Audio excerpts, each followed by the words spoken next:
I had the most, or well, close to the most expensive bicycle that I could afford. It was expensive. I mean, it wasn't your Walmart at the time. What are those? Those J.C. Penney and Sears, because Dr. D. Nice was talking back in the 90s.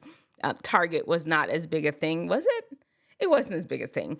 But this wasn't your Walmart bicycle.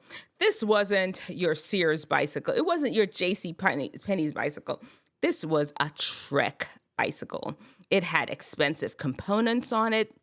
I even had interchangeable wheels. I bought a set of wheels that I could make it more of a road bike. I had a friend, and he was a biker. He loved to ride his bicycle everywhere, and he would work at the bike shop so that he can afford expensive components for his bike. And we would go down to the bike shop, and his friends would be down there hanging out, all these bikers that they do biking competitions on the weekend, and they convinced me to get this bike, super expensive bike. I can't even remember, 500, 600. And for the 90s, if it was about that for the 90s, that was a lot of money. I had this amazing bike, and the guys, they knew it.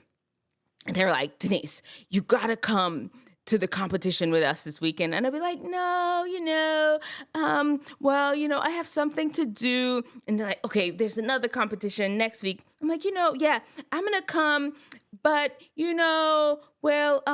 my ankle kind of hurt, but I'm gonna come. And I kept putting them off and putting them off and putting them off. Why was I putting them off?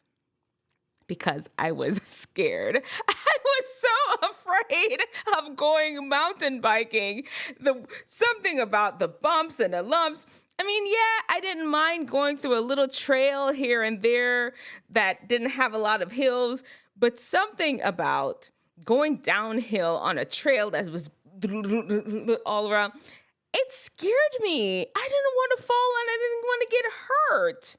I didn't, and I didn't do it. I was just scared. And instead of telling my friends that I was scared, I just kept putting it off and coming up with different excuses. And a lot of times they were real. I didn't make up stuff and didn't lie. I just kept putting it off. Wisdom understands that it's best to be honest with the people around you. If I'd have been honest with the guys and let them know, you know what, I was scared, I bet you these guys were on the mountain all the time. They could have showed me some skills. They could have took me to a shorter hill that wasn't as intimidating. They could have helped build up my courage. But I didn't do that. Wisdom understands that if you don't tell people the truth, they cannot help you. They can't. And then there is stupidness. They are happy with telling lies and half-truth just to protect their pride because they don't want people to think they're scared or nothing.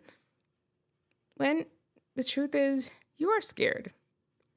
Anyway, there you have it. Wisdom and stupidness. Choose wisdom.